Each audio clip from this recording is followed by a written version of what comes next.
Hello students, इस video में हम बात करने वाले हैं इलेक्ट्रॉन गेन एंथैल्पी की। ये क्लास 11th का टॉपिक है, chapter classification of elements and periodicity in properties का। इलेक्ट्रॉन गेन एंथैल्पी होती क्या है? तो देखो, किसी भी एटम से इलेक्ट्रॉन को रिमूव करने के लिए एनर्जी की रिक्वायरमेंट होती है, या फिर किसी न्यूट्रल एटम में अगर कोई इलेक्ट्रॉन ऐड कराना हो तो वो जो एटम है वो एनर्जी को रिलीज करेगा, वो एटम एनर्जी को रिलीज करेगा। तो electron gain enthalpy is the enthalpy change when electron is added to an isolated gaseous atom. तो किसी भी आइसोलेटेड गैसियस एटम में अगर इलेक्ट्रॉन को ऐड कराना है तो एनर्जी या तो रिलीज होगी या एनर्जी एब्जॉर्ब होगी। तो ये जो एंथैल्पी चेंज होता है, ये जो एनर्जी चेंज होता है, it is known as electron gain enthalpy. तो इस इक्वेशन में देखो, जैसे ये गैसियस एटम है, इसमें एक इलेक्ट्रॉन का एडिशन हो रहा है तो ये एनायन का फॉर्मेशन कर रहा है। तो यहाँ पर इस प्रोसेस में इलेक्ट्रॉन गेन एंथैल्पी चेंज की बात कही जा रही है। जो भी एंथैल्पी चेंज है, इलेक्ट्रॉन गेन की प्रोसेस एक्सोथर्मिक या एंडोथर्मिक दोनों में से कोई भी हो सकती है। For many elements energy is released when an electron is added to the atom। तो यहाँ पर इलेक्ट्रॉन एंथैल्पी नेगेटिव होती है। जब भी एटम में इलेक्ट्रॉन को ऐड कराया तो एनर्जी रिलीज होगी। तो अगर एनर्जी रिलीज होती है तो इलेक्ट्रॉन गेन एंथैल्पी नेगेटिव होती है। जैसे कि ग्रुप 17 के एलिमेंट्स की very high negative electron gain enthalpy होती है, क्योंकि ग्रुप 17 के एलिमेंट्स में आप देखो हैलोजन एटम, ये FCl Bri, ये इलेक्ट्रॉन लेना चाहते हैं, क्योंकि एक इलेक्ट्रॉन लेने से इनका आउटर मोस्ट शेल कंप्लीट हो जाएगा। तो ये इलेक्ट्रॉन देना नहीं चाहते हैं, लेना चाहते हैं, because they want to acquire stable noble gas configuration. या आप इस बात को ऐसे भी याद रख सकते हो कि जैसे किसी को बहुत भूख लग रही है तो वो खाना तो खरीदेगा, लेकिन जब वो खाना एक्सेप्ट करेगा शॉपकीपर से तो पॉकेट से पैसे निकाल के देगा। तो हैलोजन एटम को क्या है, इलेक्ट्रॉन को एक्सेप्ट करना है, उनको रिक्वायरमेंट है, तो वो एनर्जी को क्या करेगा, वो एनर्जी को रिलीज करेगा। तो इलेक्ट्रॉन एक्सेप्ट करेगा और एनर्जी को रिलीज करेगा।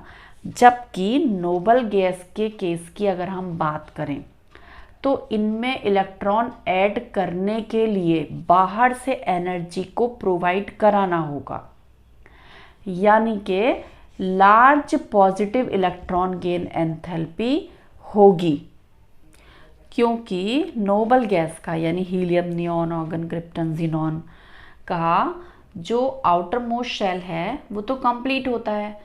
तो कंप्लीट होने की वजह से they have no tendency to accept electron. Electron के आते के साथ ही एक नया प्रिंसिपल क्वांटम नंबर क्रिएट होना शुरू हो जाएगा। तो उसकी वजह से एक अनस्टेबल इलेक्ट्रॉनिक कॉन्फ़िगरेशन होगा। Has more tendency to accept an electron, large energy will be released. Consequently electron gain enthalpy will be highly negative.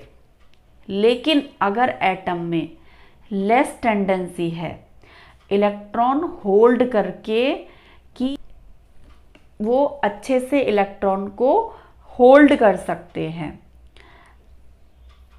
लेकिन ये टेंडेंसी भी सभी एटम में अलग अलग है ना, क्योंकि देखो हैलोजन एटम स्पीड में फटाफट इलेक्ट्रॉन को अट्रैक्ट करेगा, लेकिन अगर हम हैलोजन का कंपेयर करेंगे ऑक्सीजन के साथ तो ये कंपैरेटिवली कम अट्रैक्ट करेगा।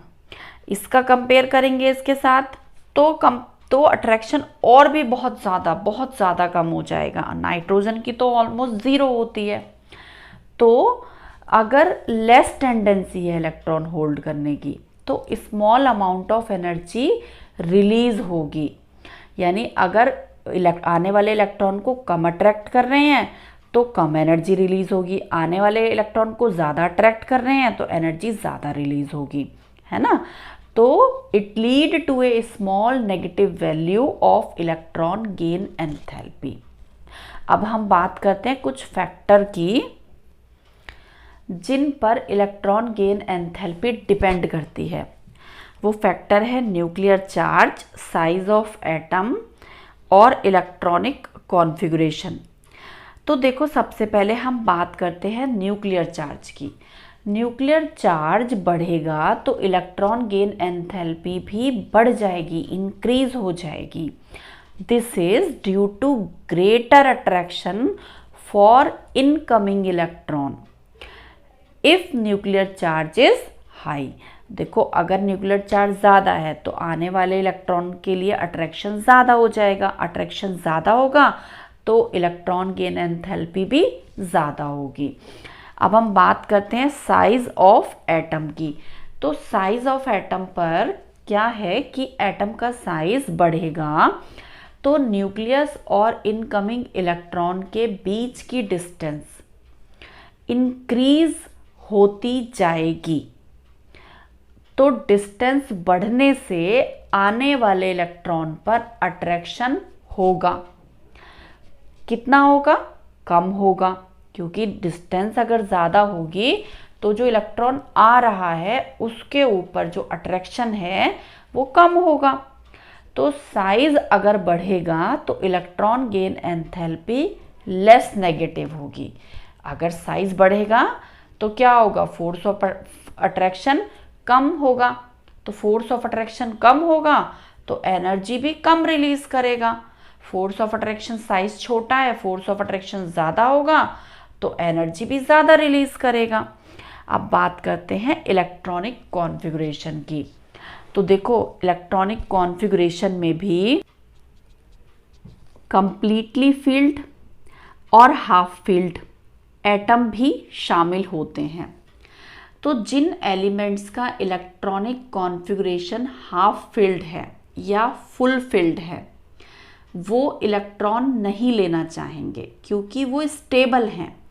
तो stable electron gain enthalpy less negative होगी। जो स्टेबल हैं उनकी जो इलेक्ट्रॉन गेन एंथैल्पी है वो लेस नेगेटिव होगी।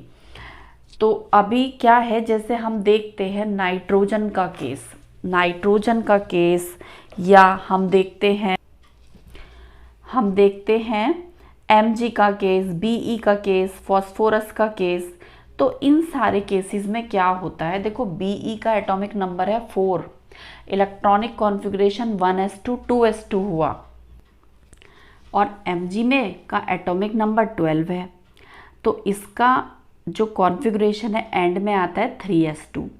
नाइट्रोजन के केस में एंड में जो कॉन्फ़िगरेशन आएगा वो आएगा 2p3। फॉस्फोरस के केस में 3p3 आएगा। तो देखो ये सब ऑलमोस्ट फील्ड हैं। ये तो देखो s ऑर्बिटल तो कंप्लीटली फील्ड है और ये हाफ फील्ड है। तो ये है हाफ फील्ड और ये है कंप्लीटली फील्ड। तो इनकी अगर हम बात करेंगे इलेक्ट्रॉन गेन एंथैल्पी की तो इनके केस में electron gain enthalpy almost zero ही होगी, मतलब वो बहुत कम होगी, बहुत ही कम होगी।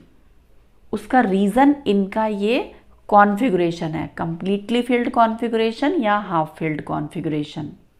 देखो किसी भी ग्रुप में जितना ऊपर ज़्यादा होंगे उतना ही नेगेटिव इलेक्ट्रॉन गेन एंथैल्पी होगी, क्योंकि साइज़ एटम का जो साइज़ है वो छोटा होता है और ये इलेक्ट्रॉन को बहुत आसान तरीके से अट्रैक्ट कर लेता है। सारा जो इलेक्ट्रॉन गेन एंथैल्पी का जो कैलकुलेशन है वो कितना न्यूक्लियस उसको अट्रैक्ट कर पाता है इसके ऊपर डिपेंड कर रही है।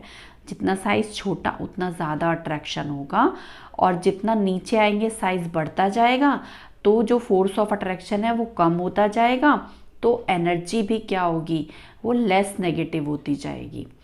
और अगर हम बात करें इलेक्ट्रॉन गेन एंथैल्पी की, लेफ़्ट से राइट की तरफ जाएंगे, तो लेफ़्ट से जब हम राइट की तरफ जाएंगे तो ये ज़्यादा नेगेटिव होगी, क्योंकि ग्रुप में हम लेफ़्ट से राइट जब जाएंगे तो साइज़ छोटा होता जाएगा, तो वही न्यूक्लियस का फोर्स ऑफ अट्रैक्शन ज़्यादा होगा आने वाले इलेक्ट्रॉन पर।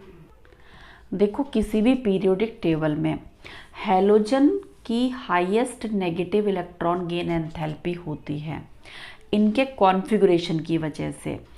इनका कॉन्फ़िगरेशन ns2np5 होता है, मतलब p ऑर्बिटल में 5 इलेक्ट्रॉन होते हैं। जैसे ही एक इलेक्ट्रॉन आएगा तो ये इनर्ट गैस कॉन्फ़िगरेशन ऑक्यूपाई कर लेगा, मतलब ns2np5 हो जाएगा, np6 हो जाएगा सॉरी।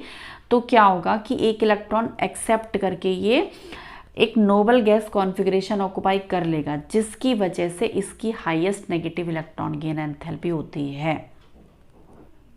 लेकिन देखो हैलोजन एटम में ना एक एक्सेप्शनल केस है यहाँ पर, जो कि क्लोरीन को लेके है और फ्लोरीन को लेके है। उसमें यह कि देखो अभी हम कह रहे थे कि ग्रुप में हम जितना ऊपर आएंगे उतनी ज़्यादा होगी नेगेटिव इलेक्ट्रॉन गेन एंथैल्पी, लेकिन यहाँ तो Cl की ज़्यादा है, बाकी तो सब उसी वे में चल रहा है। अब ये रीज़न क्या है कि फ्लोरीन की कम है और Cl की ज़्यादा है, क्योंकि जो फ्लोरीन है ना उसका साइज़ बहुत छोटा होता है। उसका साइज़ इतना छोटा होता है कि उसके जो लास्ट वाला जो सब शेल है वो 2p है। फ्लोरीन का एटॉमिक नंबर होता है 9, तो उसका 1s2, 2s2 और 2p5 हो जाएगा। तो 2p जो है वो बहुत ही छोटा है, बिल्कुल न्यूक्लियस के पास है। अब उसमें होते हैं इलेक्ट्रॉन पास पास, तो इलेक्ट्रॉन पास पास होते हैं क्योंकि साइज़ छोटा है। जैसे एक छोटा घर है उसमें 5 मेंबर्स रह रहे हैं, लेकिन एक बड़ा घर है उसमें 5 मेंबर्स रह रहे हैं। तो ये जो 2p सबशेल है इसमें 5 इलेक्ट्रॉन्स जब हैं ये आपस में एक दूसरे को ना रिपेल करते रहते हैं। तो रिपेल करने की वजह से एक स्ट्रॉन्ग इंटर इलेक्ट्रॉनिक रिपल्शन वहाँ पे क्रिएट हो जाता है, जिसकी वजह से जो इनकमिंग इलेक्ट्रॉन है उसको कोई ख़ास ज़्यादा अट्रैक्शन फील नहीं होता है। मतलब क्लोरीन के साथ अगर हम कंपेयर करेंगे, क्लोरीन में ज़्यादा फील होता है अट्रैक्शन, फ्लोरीन में अट्रैक्शन कम फील होता है। तो यहाँ पर क्लोरीन की जो इलेक्ट्रॉन गेन एंथैल्पी है वो फ्लोरीन से ज़्यादा होगी, बिकॉज फ्लोरीन का जो साइज़ है वो छोटा है इसलिए।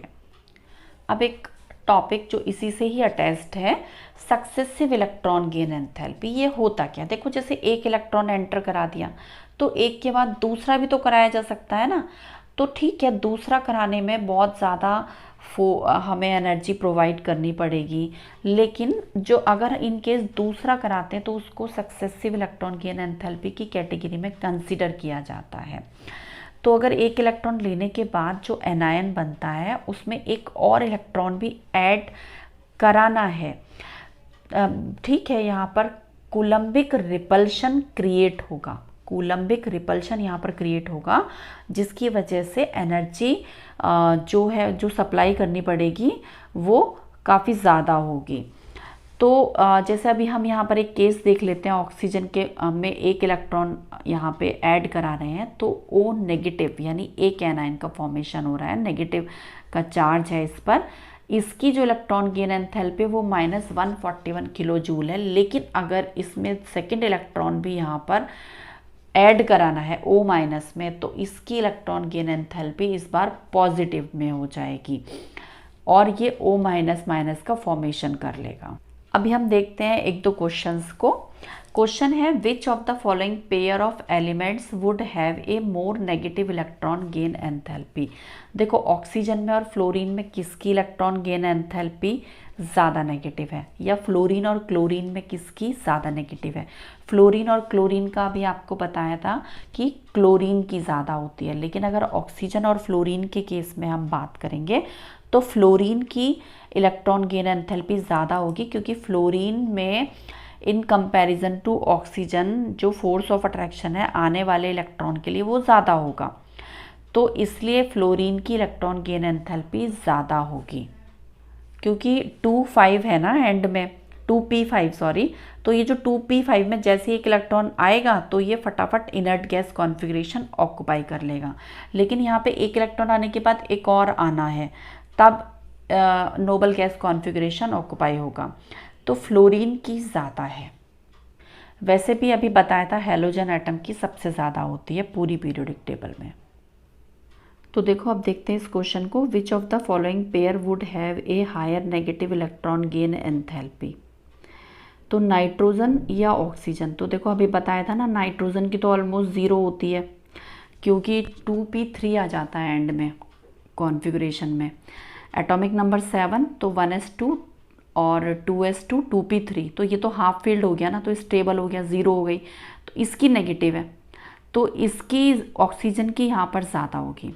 फ्लोरीन और क्लोरीन में अभी देखा था हमने, क्लोरीन की ज़्यादा होती है। ब्रोमीन और आयोडीन में, तो देखो हम जब पीरियोडिक टेबल में जितना ऊपर जाएंगे उतनी ज़्यादा नेगेटिव इलेक्ट्रॉन गेन एंथैल्पी होगी। तो Br ऊपर आता है ना, FCl Bri, I नीचे आता है पीरियोडिक टेबल में, तो Br की ज़्यादा होगी। अब बोरॉन और एल्यूमिनियम को देखेंगे, तो अभी बताया था ना पीरियोडिक टेबल में लेफ्ट से जब राइट की तरफ जाते हैं तो इलेक्ट्रॉन गेन एंथैल्पी ज़्यादा नेगेटिव होती है। तो इसमें बोरॉन और एल्यूमिनियम में ये पीरियोडिक टेबल में ग्रुप में है, एक ग्रुप में है, तो बोरॉन के नीचे एल्यूमिनियम है, तो इसमें अगर हम देखें तो बोरॉन का एटॉमिक नंबर तो 5 है और एल्यूमिनियम का एटॉमिक नंबर 13 है।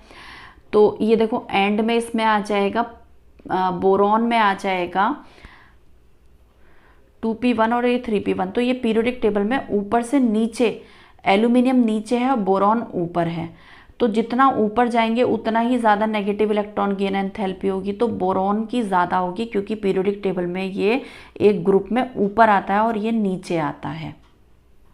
अब देखते हैं नेक्स्ट क्वेश्चन को, which of the following will have the most negative electron gain enthalpy and which the least negative. Phosphorus, sulphur, chlorine और फ्लोरीन।